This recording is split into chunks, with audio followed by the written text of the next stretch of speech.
দেখুন প্লিজ ওর খেয়াল রাখুন। আমি আমি এক্ষুনি হসপিটাল পৌঁছচ্ছি। হ্যাঁ হ্যাঁ, এক্ষুনি কিছুক্ষণের মধ্যেই আসছি। ওকে ওকে, থ্যাংক ইউ। আচ্ছা, আপনি কি ফোন করেছিলেন? হ্যাঁ হ্যাঁ, আমি ফোন করেছিলাম। এই ভদ্রলোক এখানে, জানি না কেউ এই বেচারাকে। আপনি এনাকে চেনেন? না স্যার, আমি তো ওকে চিনি না। কিন্তু দেখুন স্যার, আপনি বলেছিলেন যতক্ষণ না আপনি আসেন আমি এখানেই থাকি। তো আমি ছিলাম। এবার আমার হসপিটালে যেতে দিন, আমার ওয়াইফ হসপিটালে ভর্তি। গুলি সোজা মাথায় লেগেছে, মনে হচ্ছে এখনো ভেতরেই আছে। এর স্কাল্প আর নাক খুব বাজেভাবে ভেঙে গেছে। চোয়ালটা ভাঙেনি, কিন্তু একে শনাক্ত করা খুব মুশকিল। মুখ একদম নষ্ট হয়ে গেছে, ফেসটা রিকনস্ট্রাকশন করতে হবে। স্যার প্লিজ আমাকে হসপিটাল যেতে দিন। দেখুন, সরি, আমরা আপনার অবস্থা বুঝতে পারছি, কিন্তু এখানে কি হয়েছিল সেটা না জেনে আপনাকে যেতে দিতে পারছি না। Sir please sir. দেখুন, আমি জানি যে আপনি এই লোকটাকে চেনেন না, কিন্তু এর মৃত্যু আপনার কম্পাউন্ডে, আপনার বাড়িতেই হয়েছে। এটা কোনো কোইন্সিডেন্স তো হতে পারে না, কিছু তো ব্যাপার আছে। দেখো তো আশেপাশে কোনো বন্দুক পাও কিনা। স্যার,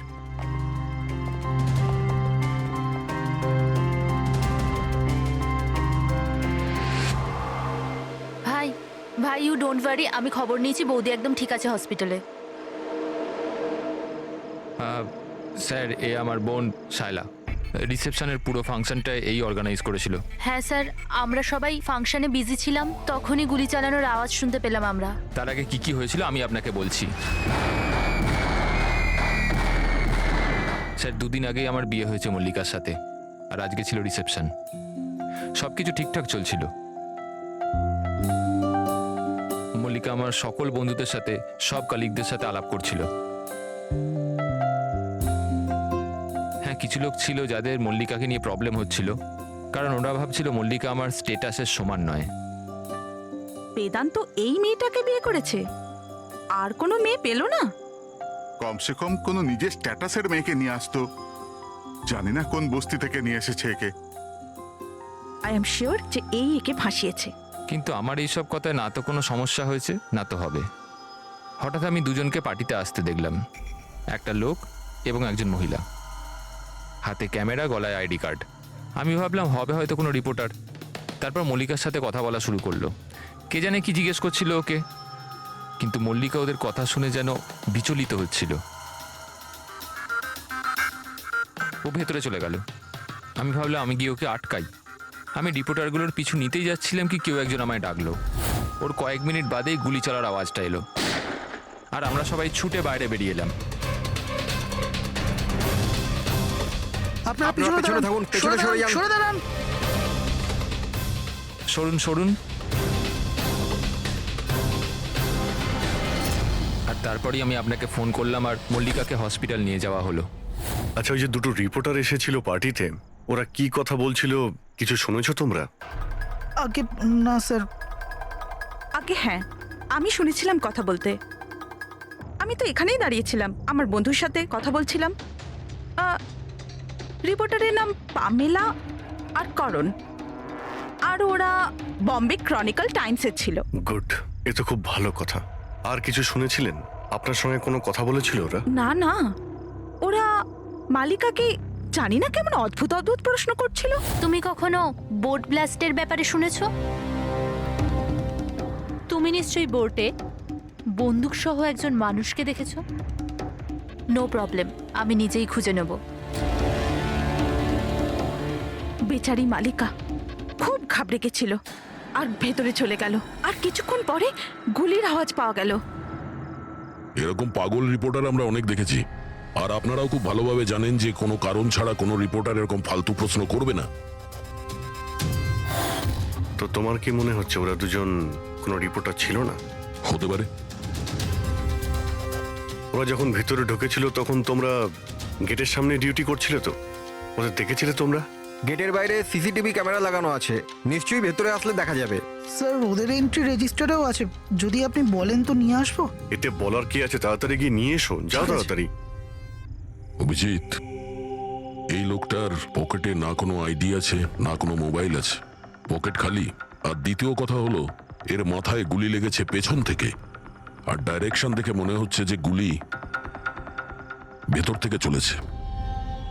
সব জায়গা খুঁজে নিয়েছি স্যার, কোথাও কিচ্ছু নেই। আর স্যার, বন্দুকটাও সে বাড়িতে রেখে যায়নি, যদি বাড়িতে রেখে যেত হয়তো সবাই ভয় পেয়ে যেত। কিন্তু এরকম তো কোনো ব্যাপার নয় স্যার, আমাদের বাড়িতে তো অনেক রকম বন্দুক আছে। কি বলছেন, বাড়িতে? হ্যাঁ, কারণ দাদা তো গানসের ডিলার না। আপনি তো এটা বলেননি যে আপনি বন্দুকের ডিলার। হ্যাঁ, কোথায় রাখেন আপনার এই গান? চলুন দেখান। আর হ্যাঁ, পার্টিতে আপনি যে যে গেস্টকে ইনভাইট করেছিলেন তাদের লিস্টটা আমরা চাই। হ্যাঁ, এক্সকিউজ মি। হ্যালো, কি? হ্যাঁ হ্যাঁ, আমি আমি আমি এক্ষুনি আসছি। ঠিক আছে, আমি আসছি। আমরাও যাব আপনার সাথে আপনার ওয়াইফের সঙ্গে দেখা করতে। হতে পারে এই খুনের সঙ্গে তার অজ্ঞান হয়ে যাওয়ার কোনো না কোনো রিলেশন আছে। মল্লিকার আগের জীবনটা পুরো সাদা, একদম ফাঁকা। ইনফ্যাক্ট যে হসপিটালে আমি ট্রাস্টি, মল্লিকা ওখানকার একটা পেশেন্ট ছিল। ওর অ্যাক্সিডেন্ট হয়েছিল আর শকের জন্য ওর সমস্ত স্মৃতিশক্তি চলে গেছিল। ও কে, কোথা থেকে এসছে, ওর সাথে কি হয়েছে ওর কিচ্ছু মনে ছিল না। ওর তো নিজের নামটাও মনে ছিল না। মল্লিকা নামটা আমরা দিয়েছিলাম। আমি যখন ওর সাথে দেখা করলাম তো খুব বিচলিত ছিল, খুব ভয়ের মধ্যে ছিল। কিন্তু ধীরে ধীরে আমি ওকে আশ্বাস দিলাম যে সব কিছু ঠিক হয়ে যাবে। আর এইভাবে মেলামেশা করতে করতে আমার ওকে ভালো লাগতে শুরু করলো। ওর আগের জীবনটা নিয়ে আমার কোনো মাথা ব্যথা ছিল না স্যার, এই জন্য আমি ওকে বিয়ের প্রস্তাব দিলাম। কিন্তু স্যার, যবে থেকে মল্লিকা আমার জীবনে এসছে ওর জীবনটা বিপদের মধ্যে পড়ে গেছে। তার মানে কি কি বলতে চাইছেন আপনি? স্যার, আগের সপ্তাহে আমরা সিটি স্কোয়ার মলে গেছিলাম। বিয়ের প্রস্তুতি একদম জোর কদমে চলছিল।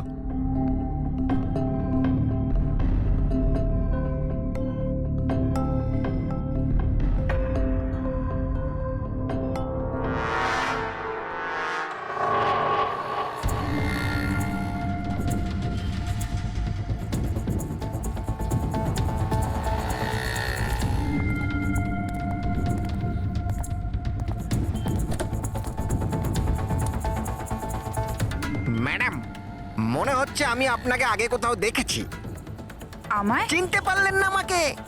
না, আমি চিনি না আপনাকে। কি বলছেন চিনতে পারলেন না? এই দেখুন, পোড়া মুখ, বোট, কিছু মনে পড়ছে না আপনার? না, সরি, আমি আপনাকে চিনি না। কি বলছেন আপনি চিনতে পারছেন না? আমি জানি তো আপনি দিয়া ম্যাডাম, তাই না? আপনার কিছু ভুল হচ্ছে। আমার নাম মল্লিকা। আরে আপনি দিয়া ম্যাডাম তো। বোটে আপনি এসেছিলেন আপনার জন্মদিন পালন করতে, মনে নেই? না, নেই কি করে? আপনি মনে করুন। আরে আমার হাত- এই দেখুন আমার পোড়া মুখ। হাত ছাড়ো। আমার কোনো ভুল হতেই পারে না। আপনি চিনতে এই, পারছেন না আমাকে? ছাড়ো গে, আমি ছাড়ো চিনি গে। না আপনাকে। হাত দিচ্ছিস কেন কি গায়ে? বলছেন কি? উনি তো আমাকে চেনেন, দিয়া ম্যাডাম। এনার জন্যই আমার মুখটা পুড়ে গেছে। এখন আমাকে চিনতেই অস্বীকার করছে। তুই এখান থেকে বেরো, না হলে কিন্তু আমি পুলিশকে ডাকবো। আরে পুলিশ! আরে পুলিশ! এই, দাঁড়া, দাঁড়া। পুলিশকে ডাকবে ও। কিছু হয়নি। It's all right. চলো চলো, তুমি গাড়িতে বসো। সেই লোকটা আর কোনোদিন সামনে এসেছিল? না স্যার, কিন্তু ওর দুদিন পরে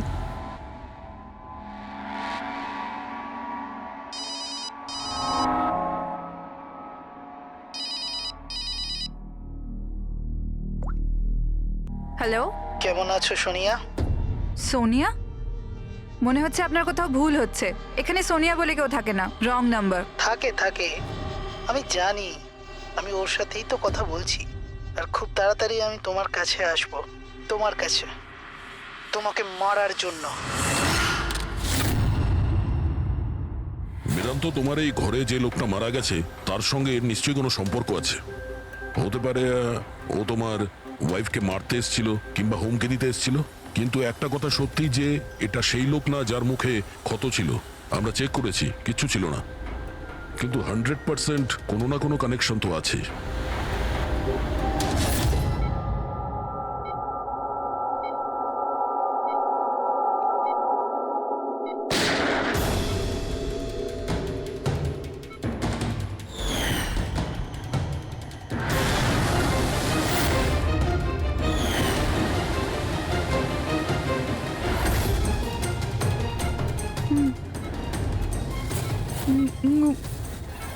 গুলি, গুলি, না না,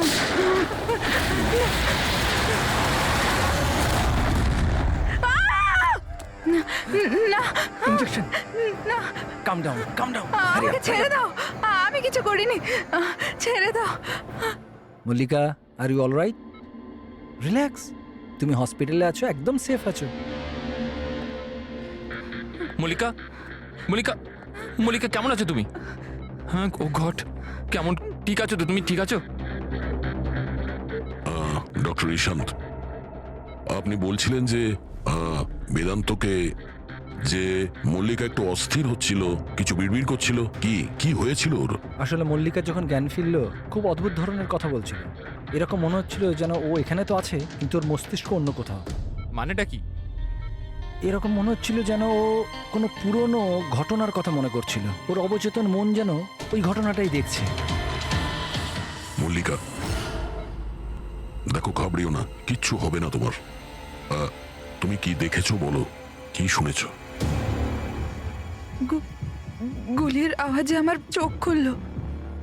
যখন যখন আমি চোখ খুললাম তো আমি অদ্ভুত অদ্ভুত জিনিস দেখছিলাম।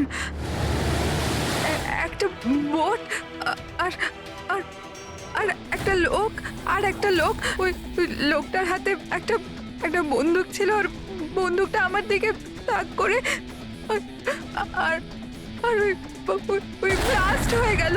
ওই ব্লাস্ট।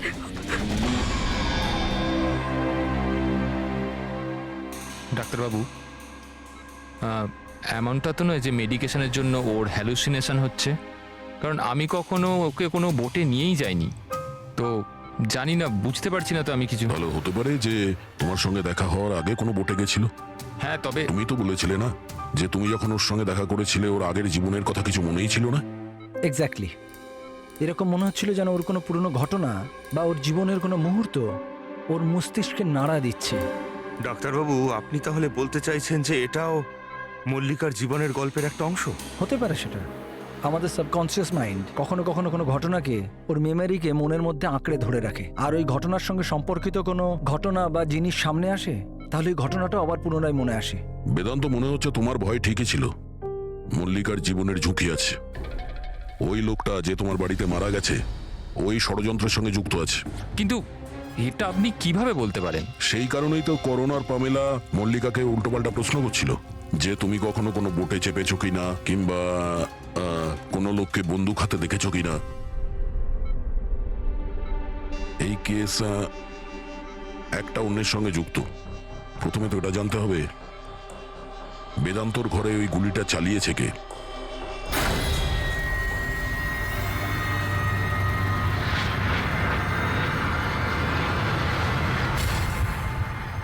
স্যার, এগুলো লিগ্যাল ডকুমেন্ট আর লাইসেন্স সব আমাদের কাছে আছে।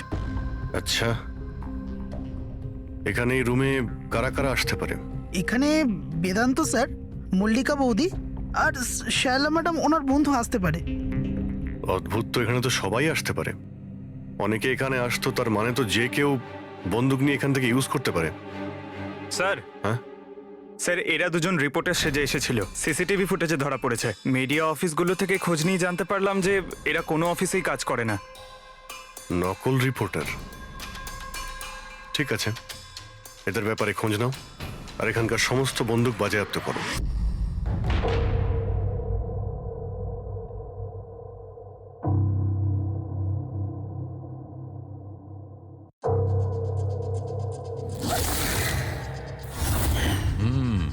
থ্যাংক গড এর চোয়ালের হাড়গুলো আর চিক বোনটা ঠিক আছে, নাহলে মুখটা তৈরি করা খুব মুশকিল হয়ে যেত। বেশিরভাগ খলিটা তো ভেঙে চৌচির হয়ে গেছে। যাই হোক, এই হাড়গুলো দিয়ে তো মুখটা বানানো যেতে পারে।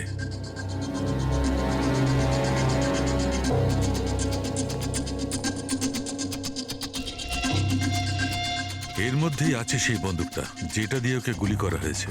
জানতে হবে প্রথমে এর মুখটা তো আগে তৈরি করি।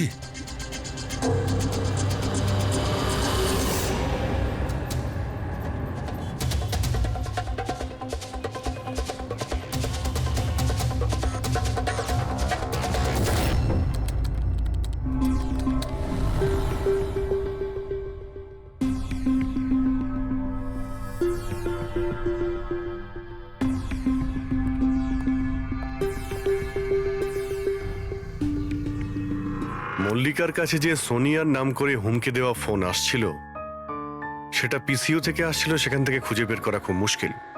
আর এই লোকটা, মানে অর্ধেক পুড়ে যাওয়া লোকটা যে ওকে ভয় দেখাচ্ছিল, এর কোনো ক্রিমিনাল রেকর্ডও নেই।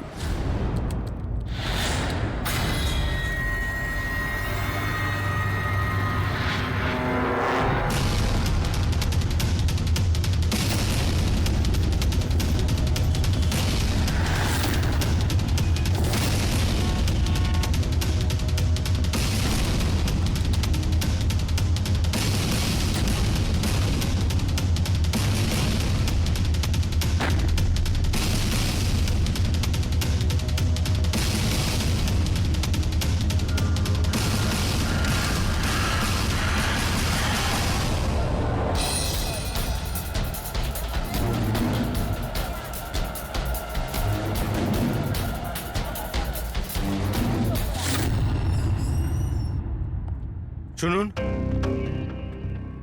আগে বলুন। দেখুন আমরা সিআইডি থেকে আসছি। সিআইডি? আমি আপনার কি হেল্প করতে পারি? এক মিনিট, একবার এই ফটোটা দেখুন। এরা কি কোনোদিন আপনার কাছ থেকে ক্যামেরা আর মাইক ভাড়া করে নিয়ে গেছিল এই 48 ঘন্টার ভেতরে? এক মিনিট দাঁড়ান, আমি চেক করে আপনাদের বলছি। আমি এক্ষুনি আসছি।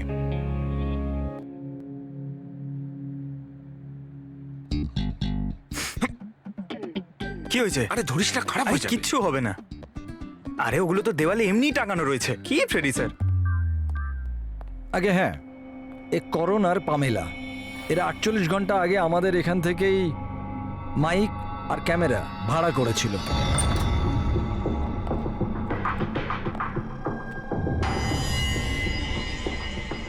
আপনারা কি জানেন মল্লিকার জীবনের ব্যাপারে? সত্যি কথা বলুন। স্যার, আমি আর আমার স্ত্রী থিয়েটার অ্যাক্টার্স। শায়লা আসলে আমাদের ফিনান্সিয়ালি অনেক উপকার করেছে। তো হি ইজ রাইট স্যার। আসলে আমাদের বলা হয়েছিল যে মল্লিকাকে অদ্ভুত অদ্ভুত প্রশ্ন করতে। আমরা তো শুধু ওটাই করেছি। বিশ্বাস করুন, আমরা এটা ছাড়া আর কিচ্ছু জানি না। প্লিজ আমাদের ওপর বিশ্বাস করুন। হেই, শায়লা এরকম কেন করবে?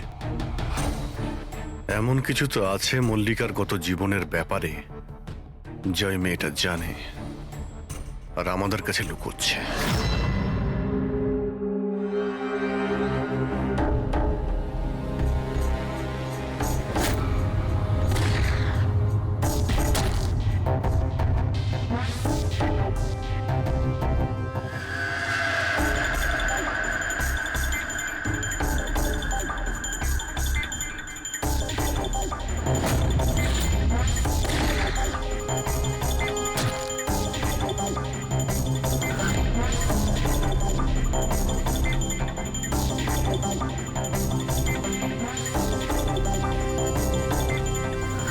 তাহলে এইটা হচ্ছে ওর মুখ।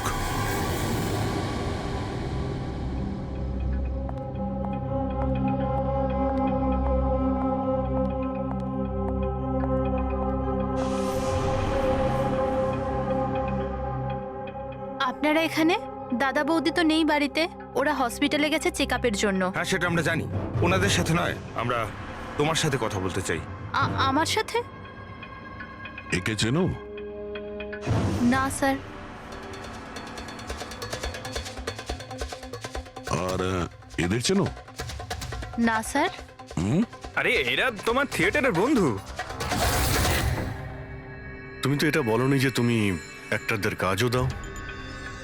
এই পার্টিতে তুমি ওদের ডেকেছিলে না, মল্লিকাকে ভয় দেখাতে আর উল্টোপাল্টা প্রশ্ন করার জন্য? এবার তাড়াতাড়ি বলে দাও, এসব তুমি কেন করেছিলে? কি জানো তুমি মল্লিকার ব্যাপারে? হ্যাঁ, ওর আগের জীবনের ব্যাপারে? আর সেই লোকটার ব্যাপারেও যার মৃত্যু তোমাদের বাড়িতে হয়েছে। আমি কিচ্ছু জানি না। মানে বলতে চাইছি, আমি মল্লিকার ব্যাপারে কিচ্ছু জানি না। আমি তো শুধু অতটুকুই জানি যতটা আমাকে ওই লোকটা বলেছিল, যার মুখটা পোড়া।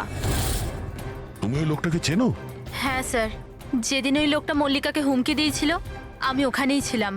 আর যখন দাদা মল্লিকাকে সামলাচ্ছিল তখন আমি ওই লোকটার পেছনে গেছিলাম। শোনো, কি হলো? কে তুমি? আর তুমি মল্লিকাকে কি বলছিলে? কি করে জানো তুমি ওকে? এটা আপনি আমায় কেন জিজ্ঞেস করছেন? ওনাকে জিজ্ঞেস করুন, যে মল্লিকা সেজে ঘুরে বেড়াচ্ছে ওনাকে জিজ্ঞেস করুন। দিয়াকে উনি বলবেন যে 1 বছর আগে কি হয়েছিল বোটে। হ্যাঁ, এই দেখুন, এই সব কিছু ওর পরিণাম। আমাকে জিজ্ঞেস করছে কে মল্লিকা। আমার মল্লিকাকে নিয়ে কোনো চিন্তা নেই, কিন্তু আমি শুধু আমার দাদাকে নিয়ে চিন্তিত। আর আমি চাই না ওই পাগল মেয়েটার জন্য আমার দাদাকে হারিয়ে ফেলি। স্যার, এর থেকে বেশি আমি কিচ্ছু জানি না, সত্যি বলছি। স্যার, তার মানে এটা তো ডেড এন্ড। ঠিক আছে, আপনি যান। এখন দেখ,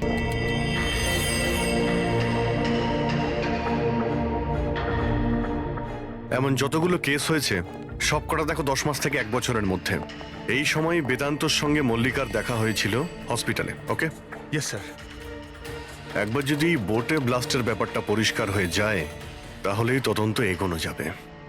স্যার, হ্যাঁ, পেয়ে গেছি। এই দেখুন, 2016 নভেম্বরে একটা বোট ব্লাস্ট হয়েছিল কেরালায়। স্যার ওই বোটে 4 জন ছিল, হাজব্যান্ড ওয়াইফ, ওনাদের মেয়ে দিয়া, আর ওই বোটের মাঝি। বম ব্লাস্টের জন্য স্যার সবাই মারা গেছিল, শুধু ওই মাঝি ছাড়া। স্যার এ তো মল্লিকা। মল্লিকা, দিয়া, এর ফ্যামিলি তার কে কে আছে? স্যার মাথুর ফ্যামিলিতে 4 জন মেম্বার, হাজব্যান্ড ওয়াইফ, ওদের মেয়ে দিয়া, আর ওর ভাই রতন। 1 মিনিট স্যার, এই যে এটা ওর ফটো, রতনের। এটা তো সেই লোকটা যার মৃত্যুটা গুলি লেগে হয়েছে বেদান্তর বাড়িতে। কিন্তু স্যার গুলিটা মারলো কে? এখন এই সব প্রশ্নের উত্তর কেরালাতে গেলেই জানতে পারা যাবে।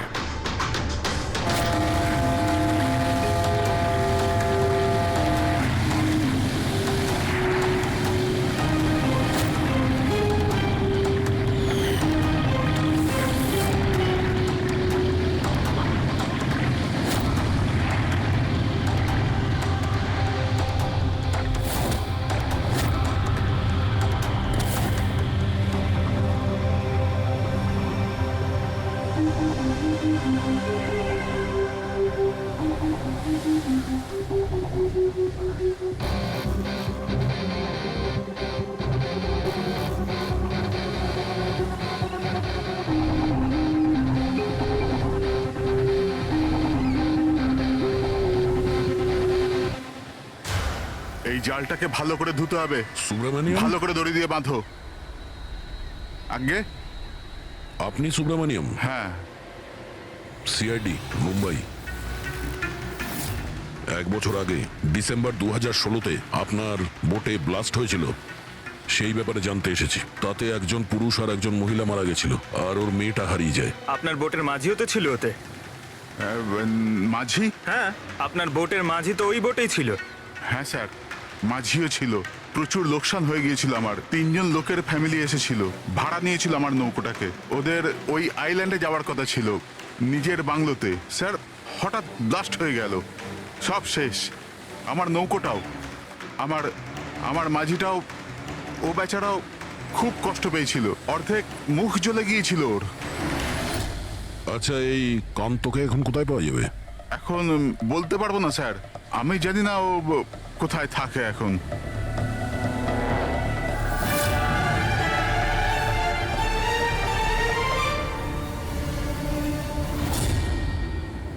ইশারা কাকে করছিলেন? ইশারা? হ্যাঁ? ও স্যার, কে ওদিকে? স্যার, আমার স্যার।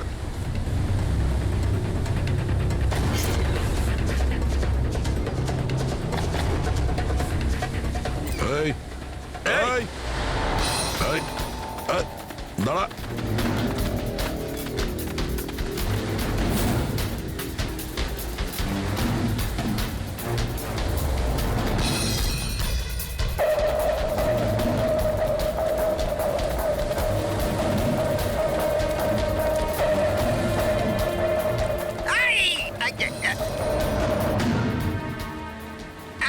ছেড়ে দিন আমায়, ছেড়ে দিন আমায়, মুখটা ছেড়ে তো দিন। দেখা। তুমি, হ্যাঁ, তুমি মল্লিকাকে মারতে চেয়েছিলে, হ্যাঁ, আর রতনকে মারার জন্য বেদান্ত ম্যানসনে ঢুকে গেছিলে, তাই তো?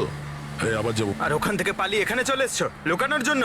না কেন করেছো তুমি এটা, বলো? না না স্যার, আমি কাউকে খুন করিনি।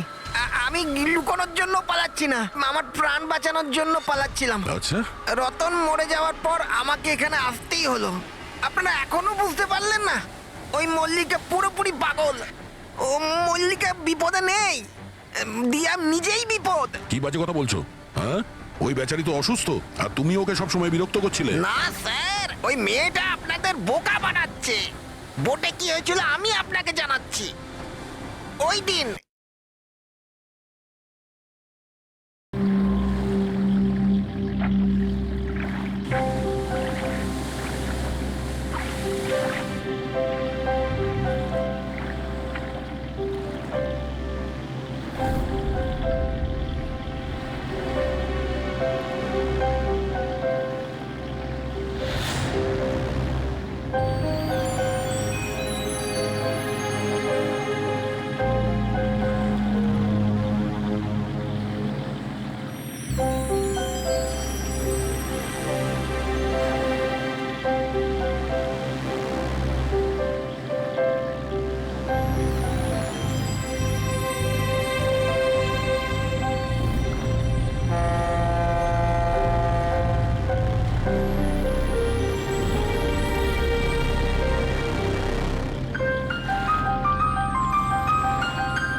তাড়াতাড়ি এসো, তাড়াতাড়ি এসো, নাহলে কেবিনে আবার বন্ধ করতে হবে আগের মতো।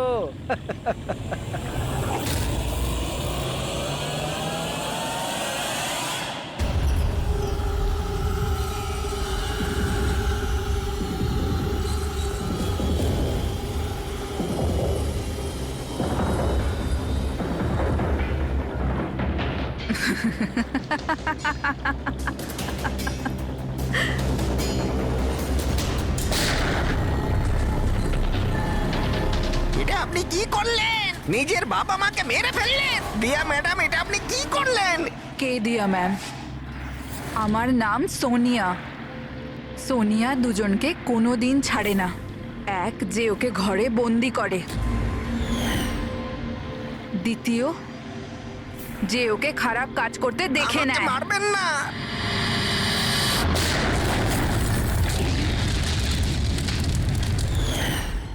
আমি তো বেঁচে গেলাম, কিন্তু বোটটা জ্বলে যাওয়ায় আমার মুখটাই জ্বলে গেল। তারপর আমি রতনের সাথে দেখা করতে যাই, যে এই বোটের বুকিং করেছিল। ও বলল কাউকে এটা বলতে না, যে একটা বড় দুর্ঘটনায় ওদের পুরো ফ্যামিলিটাই শেষ হয়ে গেছে। খুব বড় লোক ওরা, অনেক বদনাম হবে ওদের, এই জন্য বলিনি আমি। কিন্তু এটা কার জন্য হলো? ওই মাথুর বাবুর মেয়ে দিয়া, ওর পাগলামির জন্য। পাগলামো? হ্যাঁ, দিয়া, যাকে আপনারা মল্লিকা ভাবেন না, ওর দ্বিতীয় রূপ সোনিয়া। ওর ভেতরে একটা ভয়ঙ্কর পাগল খুনি বাস করছে। স্যার তার মানে স্প্লিট পার্সোনালিটি? যদি এ সত্যি কথাই বলে, তাহলে তো আমাদের আগে এটা জানতে হবে যে দিয়ার ভেতরে সোনিয়া ও রতনের খুন করেছে কিনা। আর যদি করে থাকে, তাহলে দিয়ার ভেতরে সোনিয়াকে যে কোনোভাবেই জাগাতে হবে।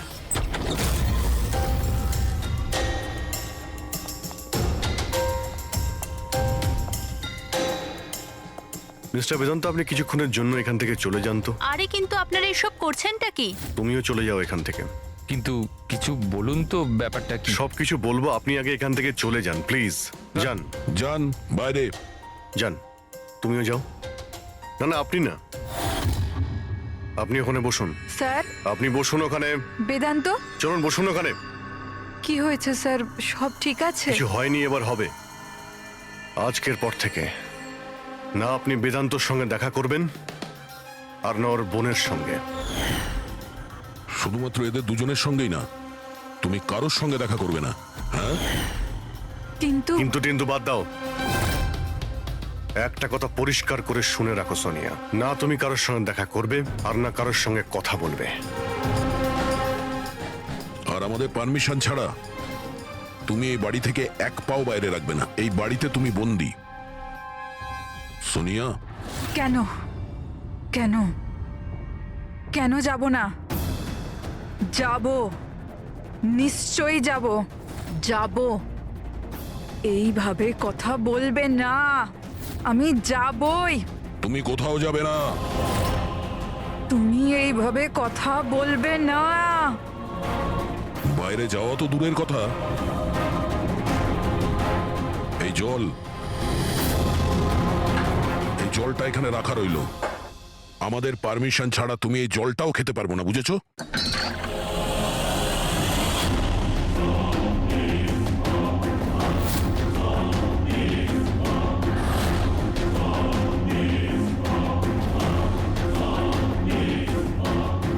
তুই আটকাবি আমাকে নাকি তুই সোনিয়া নিজের ইচ্ছার মালিক? সোনিয়াকে কেউ আটকাতে পারবে না, সোনিয়াকে কেউ আটকাতে পারবে না।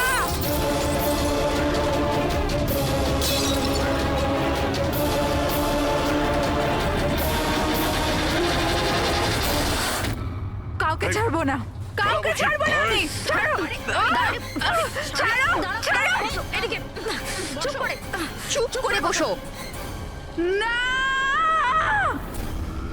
না, কিচ্ছু করতে পারবে না তোমরা, কিচ্ছু করতে পারবে না। সোনিয়া থাকতে দিয়ার কেউ কিচ্ছু করতে পারবে না, কিচ্ছু করতে পারবে না।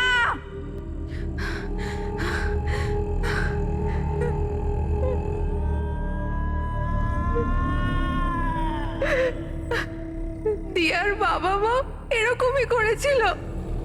দিয়াকে দিয়াকে ঘরে বন্ধ করে দিত, কেউ এলেও দিয়া একাই বসে থাকতো, কেউ আসতো না।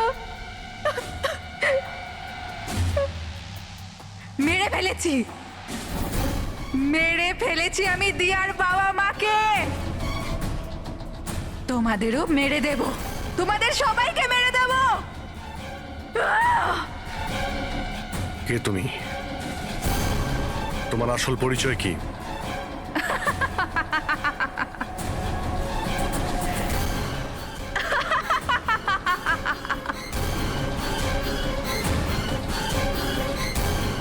আমি কে? আমি দিয়া, আমাকে বাঁচাও। আমি দিয়া, প্লিজ আমাকে বাঁচাও, প্লিজ। রতনকে তুমি মেরেছো না? হ্যাঁ, যাতে ও বেদান্ত আর শায়লাকে তোমার আসল পরিচয় না দেয়, তাই তো? এটা কি বলছেন স্যার? রতন রতন এখানে এসেছিল? রতনের ডেথ কি এই বাড়িতেই হয়েছিল? আমার বাড়িতে রতনের ডেথ হয়েছে? ভালো হয়েছে, খুব বিরক্ত করতো আমাকেও। যদি আমি ওকে গুলি মারতে পারতাম কত মজা হতো। সবাই মরে যেত আমারই হাতে, তোমাদের সবাইকে আমি মেরে ফেলবো।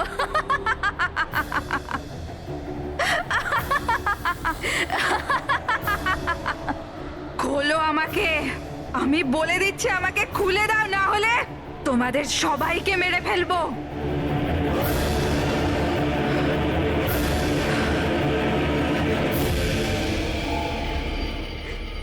ছেড়ে দাও না দিয়াকে, প্লিজ প্লিজ আমায় ছেড়ে দাও। আমি কিচ্ছু জানি না।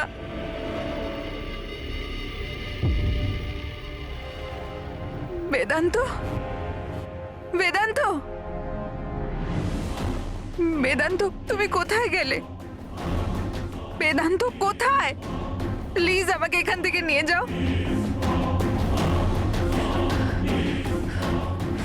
খুলে দাও, খুলে দাও আমাকে।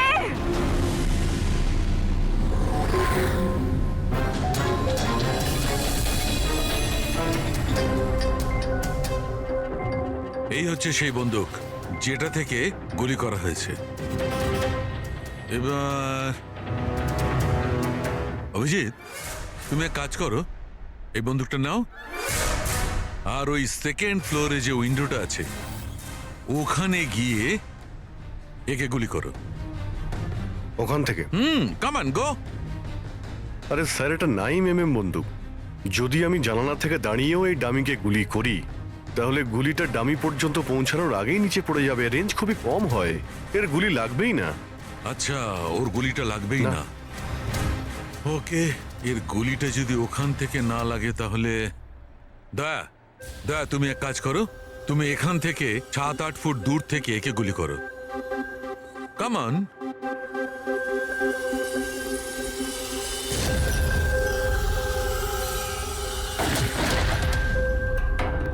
আপনি প্রমাণ কি করতে চাইছেন ডক্টর সালুখে?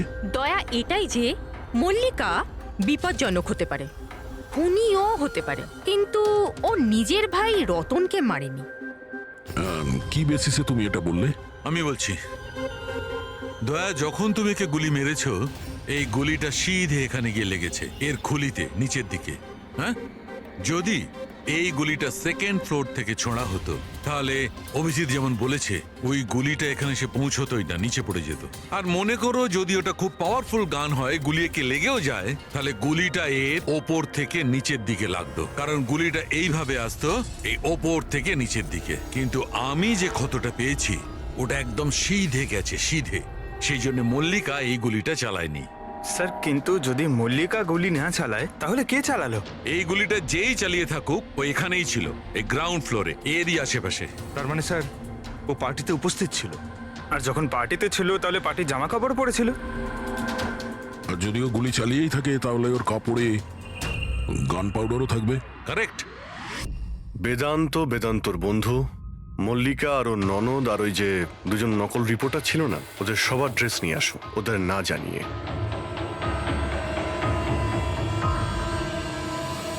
আমাদের কাছে এটা একটা অদ্ভুত কেস ছিল। শুরুতে আমরা বুঝতেই পারছিলাম না যে খুনি আসলে কে, কিন্তু কথায় আছে না, সত্য কোনোদিনও গোপন থাকে না। ও মল্লিকাকে হুমকি দিয়েছিল, ভয় দেখিয়েছিল, এটা সত্যি।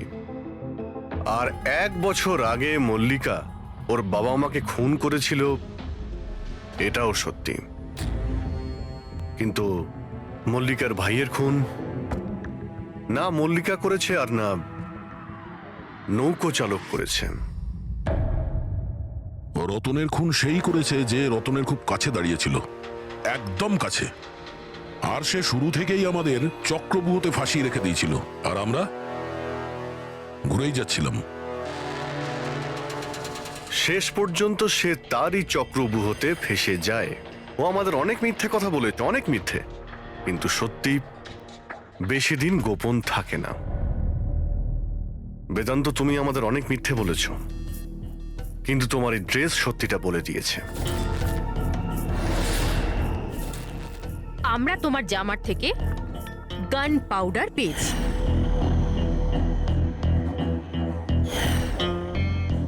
আমি রতনকে গুলি মেরেছিলাম। রিসেপশনের একদিন আগে ওর একটা ফোন এসেছিল, আর ও রিসেপশনের দিনও এখানে এসেছিল। আমি ওর সাথে একা দেখা করতে গেলাম, কি সব উল্টোপাল্টা কথা বলছিল।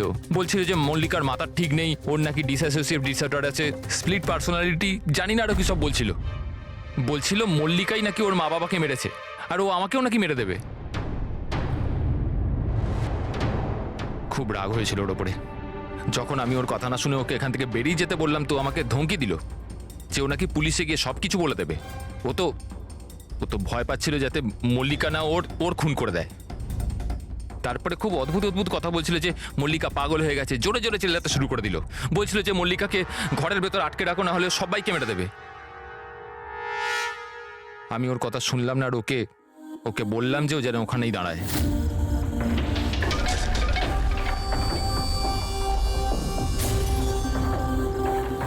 ওকে আমি নিজের প্রাণের থেকেও বেশি ভালোবাসি।